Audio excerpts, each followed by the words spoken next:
Good morning, स्वागत है आपका फिट इंडिया के सुपर हिट बुलेटिन में। मैं हूँ आपके साथ श्वेता श्रीवास्तव और आपके साथ मैं हूँ दीपिका यादव। तो रोज की तरह एक बार फिर से हम दोनों हाजिर हैं आपको देश दुनिया की तमाम बड़ी खबरों को बताने के लिए, और साथ ही हम बिल्कुल नए लोकेशन पर है। दीपिका, कैसा लग रहा है आपको यहाँ पर? बहुत ही खूबसूरत ये लोकेशन है और हमारे व्यूअर्स को भी जाहिर सी बात है कुछ ना कुछ नया लोकेशन हर दिन इस बुलेटिन में देखने को मिलेगा, और साथ ही देश और दुनिया में क्या चल रहा है वो आपको बताएंगे। कौन कहाँ पर क्या बयान दे रहा है, आज किस बड़ी खबर पर नजर बनी हुई है, 1 घंटे के सुपर हिट बुलेटिन में हर खबर आप तक पहुँचाएंगे।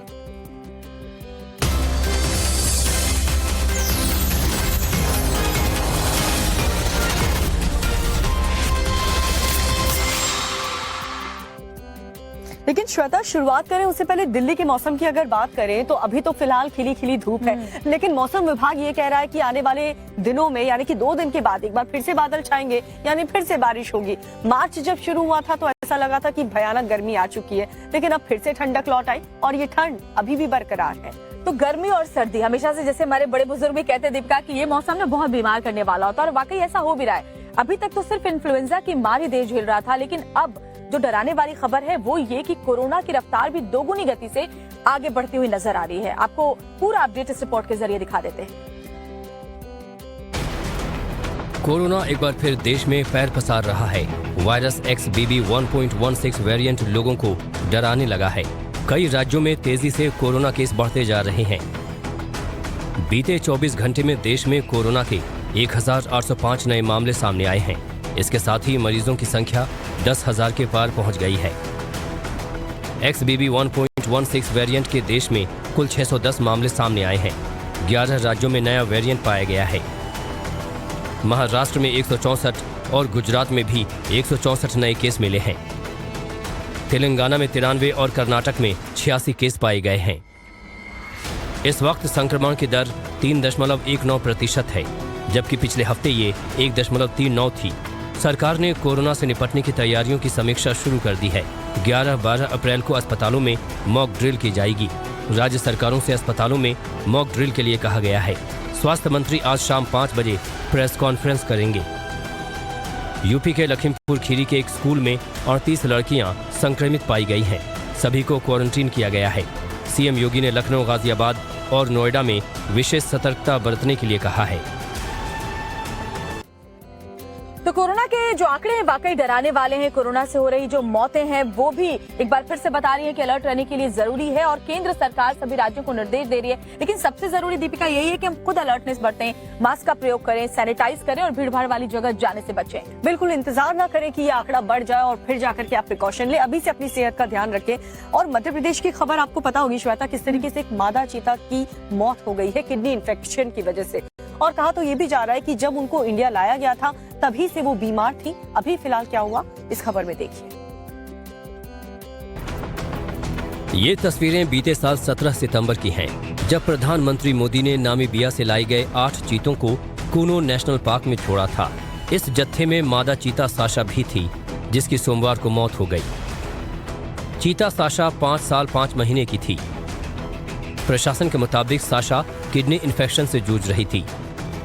22 मार्च को मॉनिटरिंग के दौरान उसे सुस्त पाया गया था, जिसके बाद उसे क्वारंटीन कर इलाज शुरू किया गया। पार्क प्रशासन का कहना है कि भारत आने से पहले ही साशा को किडनी की बीमारी थी। 17 सितंबर को 8 चीतों को नामीबिया से भारत लाया गया था, जबकि पिछले महीने साउथ अफ्रीका से 12 और चीतों को लाकर कूनो नेशनल पार्क में छोड़ा गया था। साशा की मौत से देश में चीतों को पुनर्जीवित करने की उम्मीदों को झटका लगा है। हालांकि WII और MP वन विभाग की देखरेख में बाकी चीते कूनो पार्क में अच्छी तरह से हैं।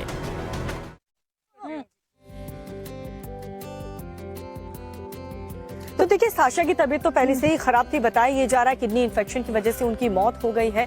और साथ ही बहुत ही दुखद ये खबर, क्योंकि जिस तरीके से केसेस भी कोविड के एक तरफ बढ़ रहे हैं, और जो अफ्रीका के स्पेशलिस्ट भी आए थे वो भी कह रहे थे कि उनकी तबीयत पहले से ही खराब थी, लेकिन बचाने की जी जान से कोशिश की, लेकिन उनको बचाया नहीं जा सका। और इधर जयपुर में मरीज बेहाल हैं, क्योंकि प्राइवेट अस्पतालों की मोटी फीस जो मरीज के परिजन नहीं भर सकते, उनके लिए मुश्किलें बहुत ज्यादा बढ़ गई हैं। क्योंकि राइट टू हेल्थ बिल का जिस तरीके से वहां पर डॉक्टरों ने विरोध किया, उसके बाद सवाल यही उठने लगे हैं कि आखिर ये डॉक्टर्स क्या चाहते हैं, क्योंकि मरीज बेहाल हैं और प्रशासन कुछ भी करने में कामयाब होता हुआ नजर नहीं आ रहा है।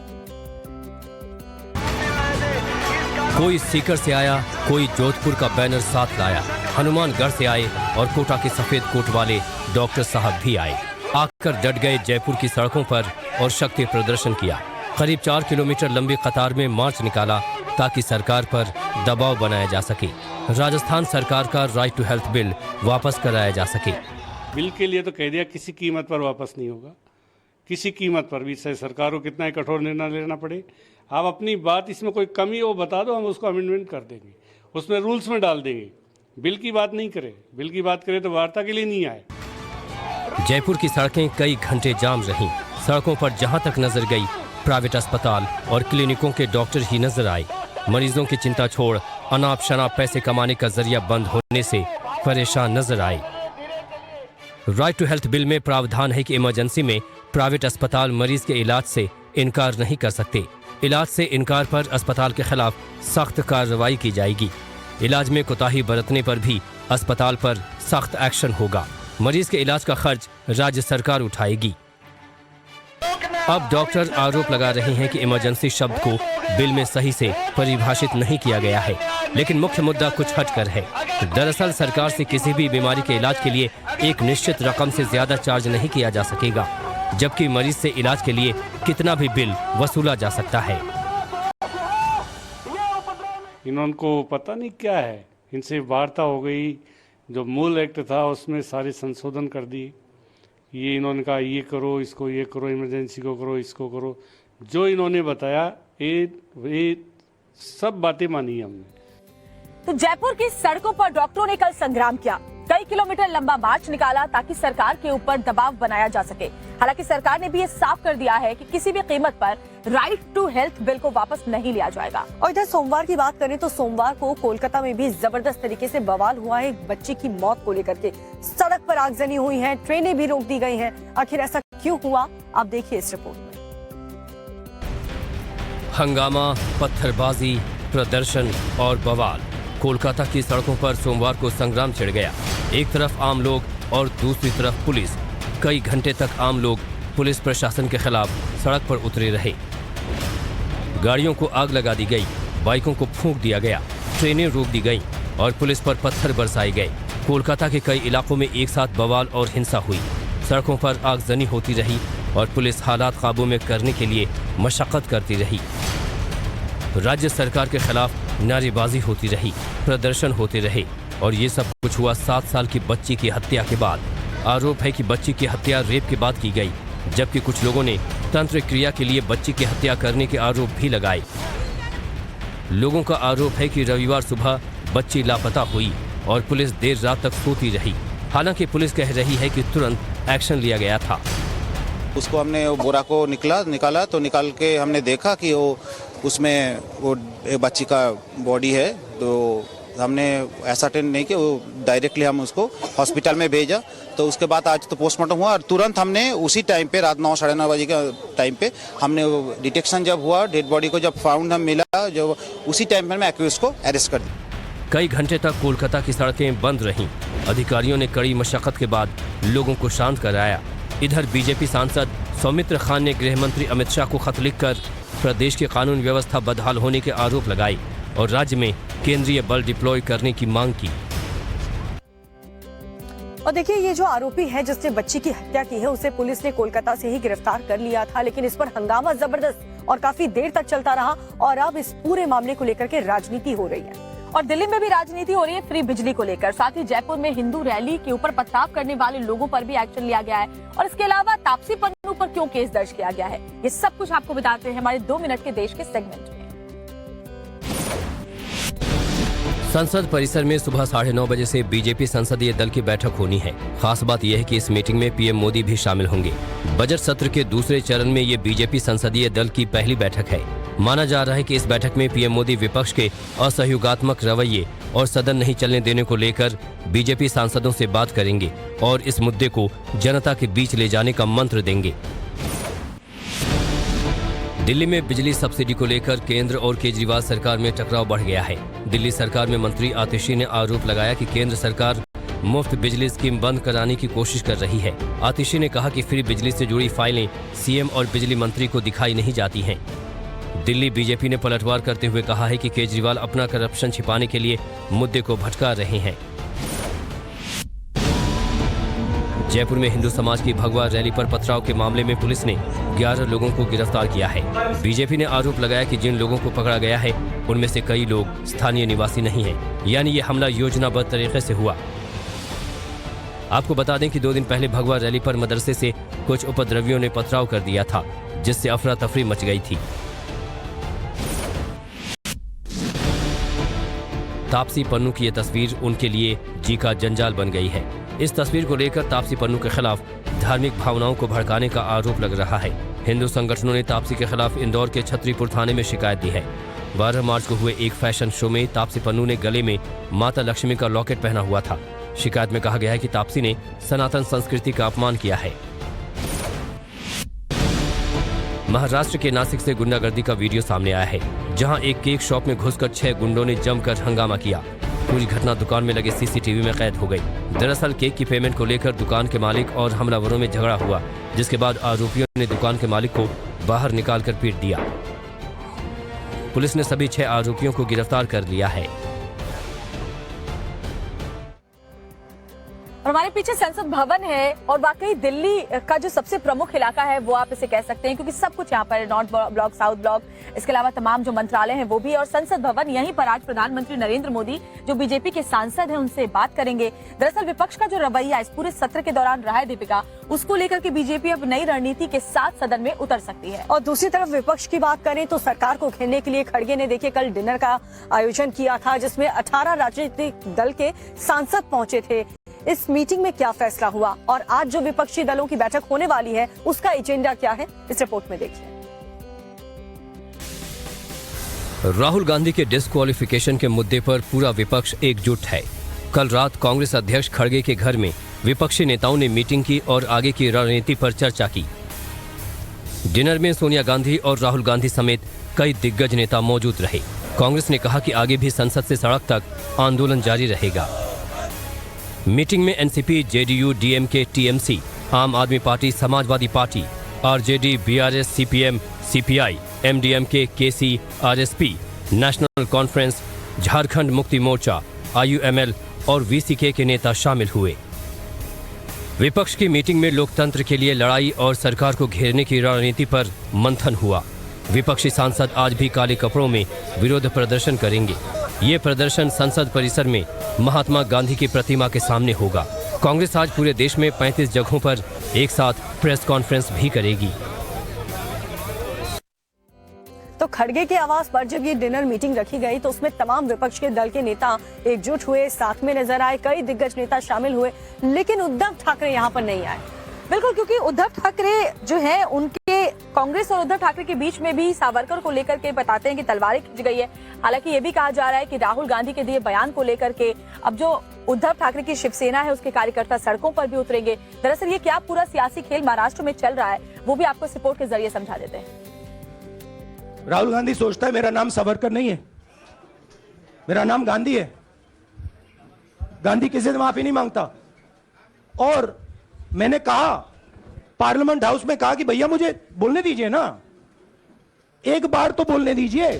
राहुल गांधी की संसद सदस्यता गई तो सवाल सावरकर वाली विचारधारा पर उठाए।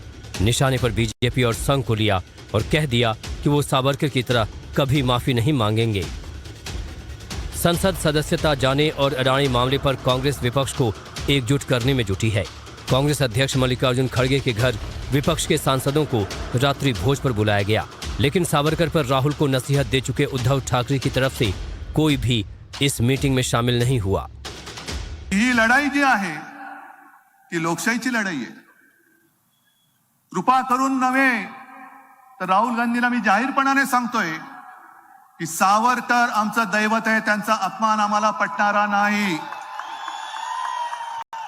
अजिबात पटणार नाही। लढायचं असेल तर दैवतांचा अपमान आम्ही सहन नहीं करणार। महाराष्ट्र में कांग्रेस और उद्धव ठाकरे साथ साथ हैं, लेकिन सावरकर पर राहें जुदा हो चली हैं। इधर शिवसेना प्रदेश में सावरकर गौरव यात्रा निकालने की तैयारी कर रही है। सीएम एकनाथ शिंदे समेत तमाम शिवसेना नेताओं ने अपनी ट्विटर प्रोफाइल पिक बदलकर सावरकर की तस्वीर लगा ली है। सावरकर जी की देशभक्ति, राष्ट्रभक्ति, उनका गौरव करने के लिए पूरे राज्य में जिले में, तालुके में और विधानसभा क्षेत्र में पूरी तरह स्वातंत्र्य वीर सावरकर गौरव यात्रा भी शुरू हो जाएगी। शिवसेना अब गांव-गांव तक सावरकर गौरव यात्रा निकालने की तैयारी में है। उद्धव ठाकरे ऊहापोह की स्थिति में हैं और एनसीपी कांग्रेस के साथ खड़ी है। सावरकर पर महाराष्ट्र में नई सियासी लकीर दिख रही है। तो सीएम शिंदे ने ऐलान किया है कि वीर सावरकर के सम्मान में पूरे महाराष्ट्र में एक सम्मान रैली निकाली जाएगी। और इधर प्रयागराज में आज बहुत हलचल है दीपिका, क्योंकि माफिया अतीक अहमद और उसके भाई को सजा सुनाई जाएगी, क्योंकि उमेश पाल अपहरण का जो मामला था उसको लेकर आज फैसला आ सकता है। और उमेश पाल के परिवार वालों ने दोनों के लिए फांसी की सजा की मांग की है। देखिए, माना तो ये भी जा रहा है कि उमेश पाल मर्डर केस में यूपी पुलिस अशरफ और अतीक दोनों की कोर्ट से कस्टडी भी मांग सकती है। पूरा अपडेट इस खबर को लेकर है क्या, इस रिपोर्ट में देखिए।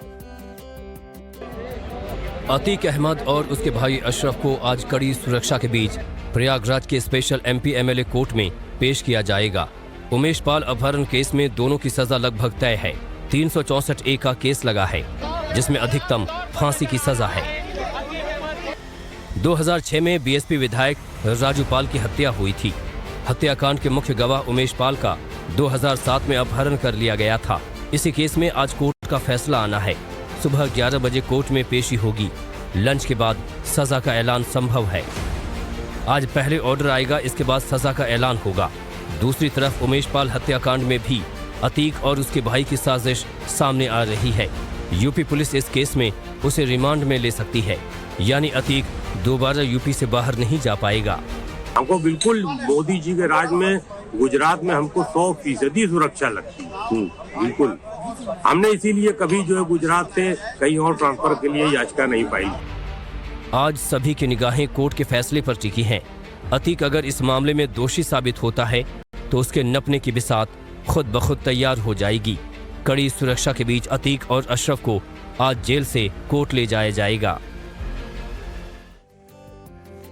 तो अतीक और अशरफ को तो नैनी जेल में ही कड़ी सुरक्षा के बीच रखा गया है और आज यहीं से उन्हें कोर्ट ले जाया जाएगा। तो अतीक अहमद को अलग बैरक में रखा गया है, लेकिन क्या अतीक अहमद की मुलाकात अपने बेटे से हो पाएगी?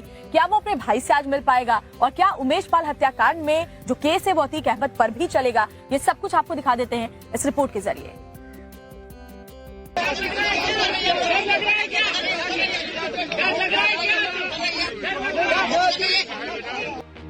आखिरकार अतीक अहमद और उसके भाई अशरफ को कड़ी सुरक्षा के बीच सोमवार को प्रयागराज की नैनी जेल शिफ्ट कर दिया गया। इस दौरान नैनी जेल छावनी में तब्दील रही। अशरफ को यूपी पुलिस इस वक्त नैनी जेल लेकर पहुंच गई है और ये नैनी जेल का गेट है जहां पर अशरफ को लेके पहुंचे हैं। सुबह 9 बजे का वक्त था जब बरेली के सेंट्रल जेल से अशरफ को लेके निकली थी यूपी पुलिस। अतीक और अशरफ को अलग अलग बैरक में हाई सिक्योरिटी में रखा गया है। दोनों की बैरक में सीसीटीवी कैमरे लगे हैं। अतीक का बेटा अली भी अलग बैरक में है। नैनी जेल के अंदर कुछ कैदियों की बैरक बदली गई है। अतीक के मददगारों को उसकी बैरक से दूर शिफ्ट किया गया है। जल मंत्री ने कहा कि किसी भी सूरत में माफिया को बख्शा नहीं जाएगा। उमेश पाल हत्याकांड के बाद अतीक के परिवार और पूरे गैंग पर शिकंजा कस गया है। भाई और एक बेटा जेल में है, पत्नी और दूसरा बेटा फरार है, जबकि 2 नाबालिग बेटे बाल सुधार गृह में हैं। शूटरों के घरों में बुलडोजर चल रहा है। कुर्की की कार्रवाई हो रही है। दोनों किसी तरह के कोई संगठित गिरोह उनके खिलाफ कोई रूल रियायत करने का काम नहीं हो रहा है और निश्चित रूप से मानिए कि इसमें भय का वातावरण खत्म करने का काम हुआ है और किसी भी कीमत पर किसी भी अपराधी को सजा दिलाने में और उसके अंजाम तक पहुंचाने में कोई चूक नहीं होगी। पुलिस ने पूरे गैंग की कमर तोड़ दी है। और ताजा अपडेट के लिए सीधा प्रयागराज का रुख कर लेते हैं, जहां पर हमारे सहयोगी आशुतोष हमारे साथ जुड़ चुके हैं। आशुतोष, जरा बताएं, कड़ी सुरक्षा के बीच इन दोनों को यहां पर रखा गया है और यहीं से कोर्ट ले जाया जाएगा। इसके पहले की जो प्रोसेस है, जो प्रक्रिया होनी है, वो क्या होंगी?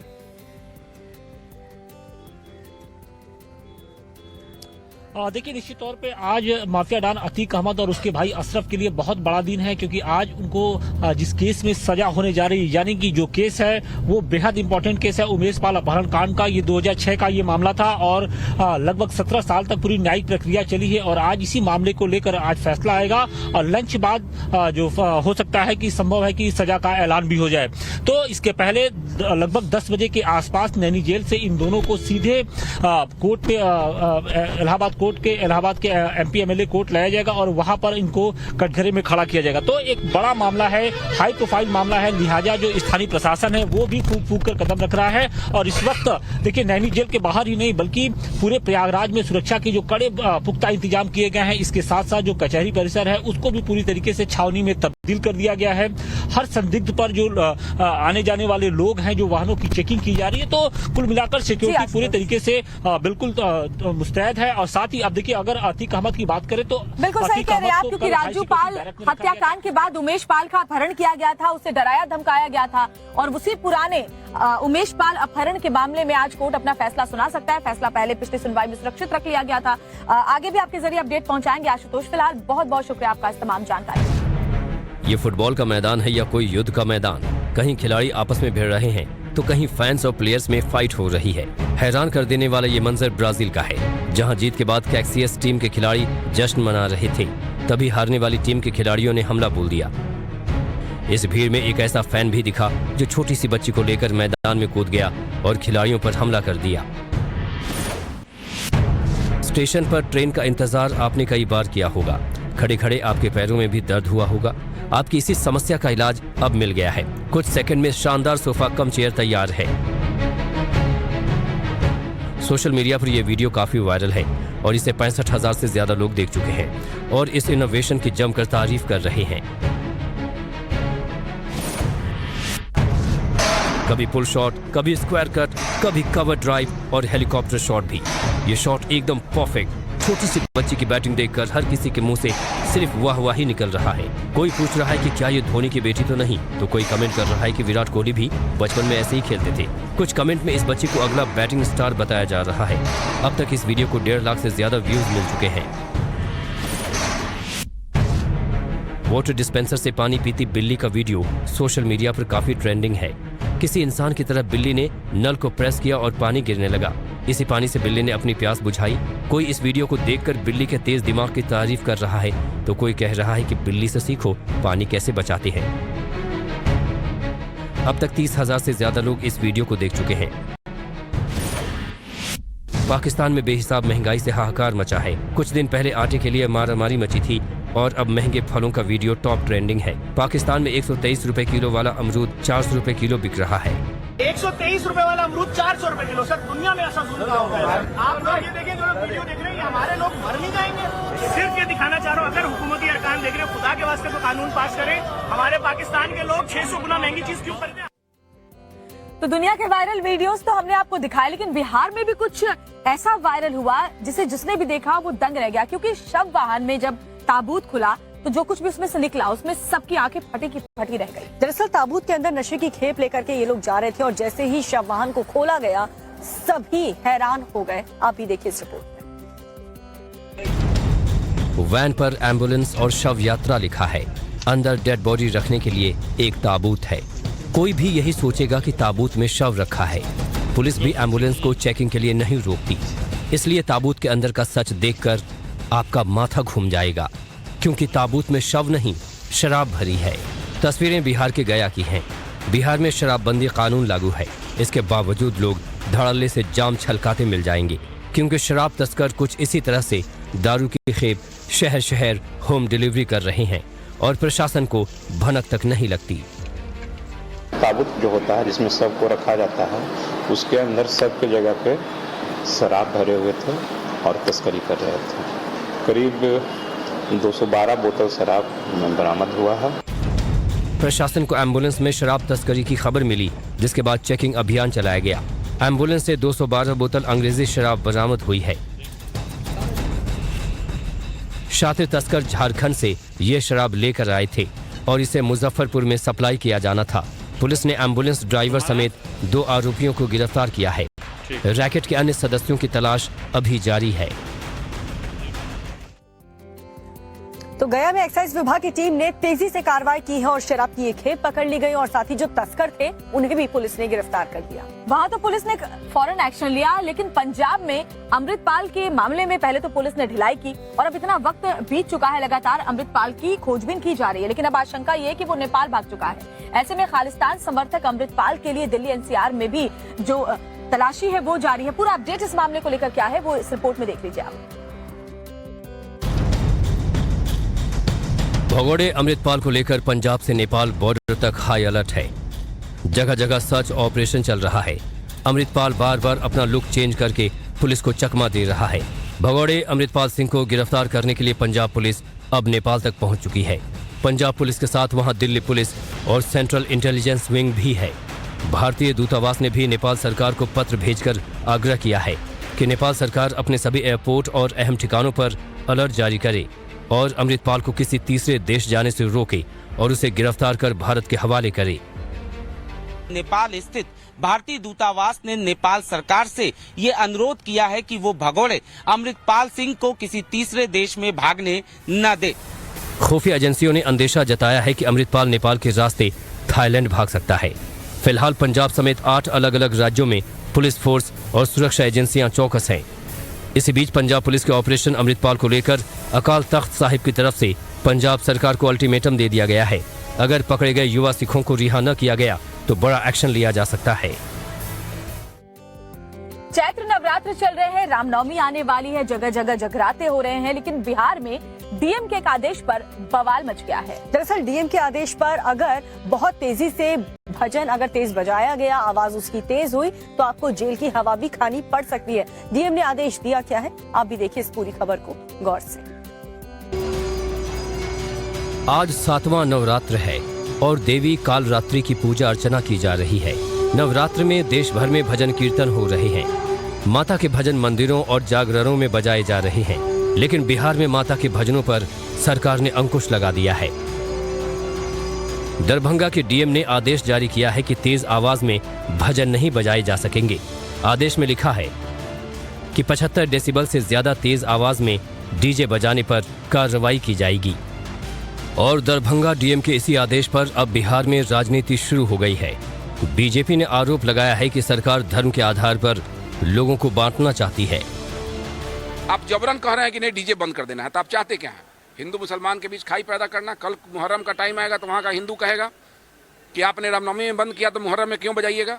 ये जानबूझ के ये सरकार हिंदू और मुसलमानों के बीच खाई पैदा करना चाह रही है और एक वर्ग के लोगों को खुश करने के लिए ऐसा आदेश दे रही है कि भाई रामनवमी में डीजे बंद कर दिए। सख्त विरोध करते हैं और सभी संगठनों ने इसकी निंदा की है। वहीं आरजेडी कह रही है कि धर्म और पूजा के नाम पर किसी को भी उपद्रव करने की इजाजत नहीं दी जा सकती। सबको पूजा करने का, इबादत करने की इजाजत है, लेकिन हंगामा करना किसी भी पूजा में इजाजत नहीं है। इसलिए हमको लगता है कि वहाँ किसी न किसी कारण से डीजे बजाने पर रोक लगाया। बीजेपी का आरोप है कि नवरात्र में भजन नहीं बजेंगे तो कब बजेंगे, और सरकार पर आरोप है कि रमजान में एक खास वर्ग को धार्मिक गाने बजाने की छूट दी जा रही है। तो बिहार में तो आरोप लग रहा है हिंदू त्योहार को लेकर के जो अगर तेज आवाज बजाए तो इस तरीके से जेल जाना पड़ेगा, और इसको लेकर के सरकार पर आरोप ये लग रहे हैं कि आप एक धर्म को तो आजादी दे रहे हैं लेकिन दूसरे धर्म को टारगेट कर रहे हैं। और कर्नाटक में भी कुछ ऐसा ही बवाल मच रहा है, और जो पूरा का पूरा विवाद है वो दरअसल एक समुदाय का आरक्षण खत्म करके दूसरे समुदाय को देने का है, और इसको लेकर सड़कों पर विरोध हो रहा है और साथ ही साथ विपक्ष ने भी इसे मुद्दा बना लिया है।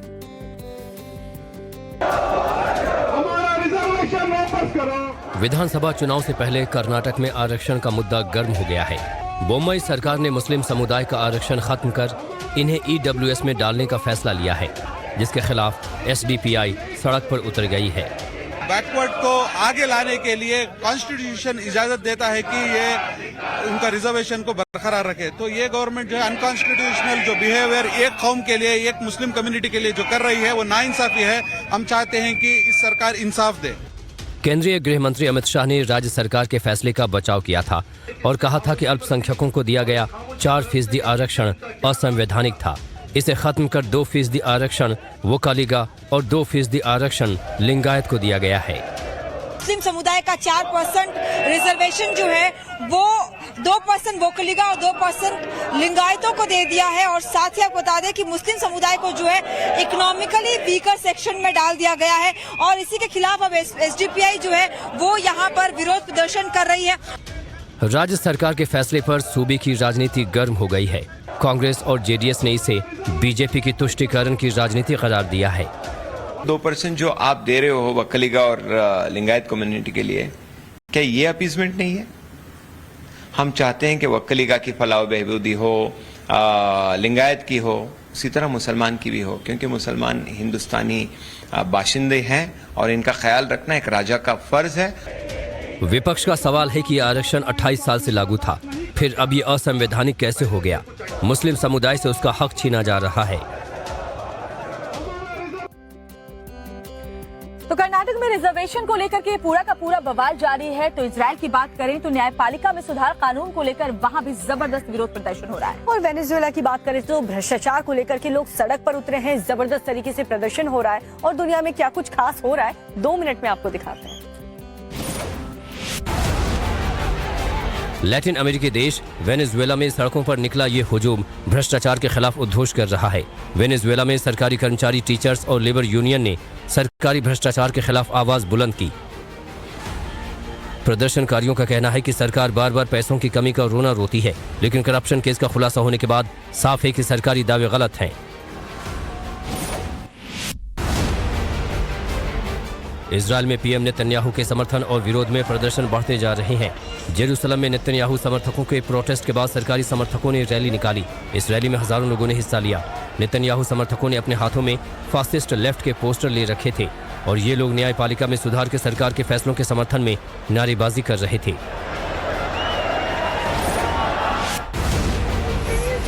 अमेरिका के फिलाडेल्फिया में लोगों में बोतल बंद पानी स्टोर करने की होड़ मच गई है। हर कोई सुपर स्टोर और मार्केट से पानी की बोतलें खरीद कर ले जा रहा है। कोई 1-2 दर्जन बोतल ले जा रहा है तो किसी ने पूरी पैकेट ही खरीद ली।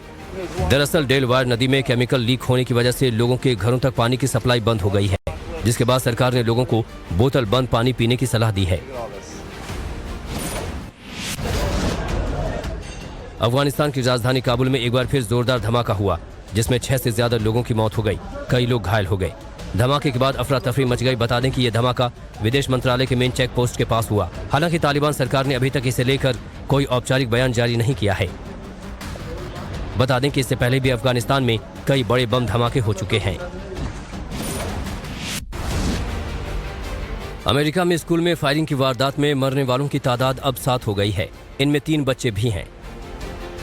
फायरिंग की वारदात टेनेसी के नैशविले में हुई।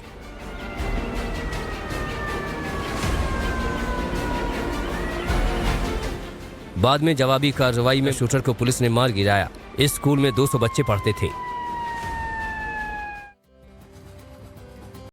तो अमेरिका के स्कूल में जिस तरीके से फायरिंग हुई है उसको लेकर के राष्ट्रपति बाइडेन ने भी दुख व्यक्त किया है, क्योंकि मासूम बच्चों पर इस तरीके से गोलियां चलाना आतंकवाद सरीका है।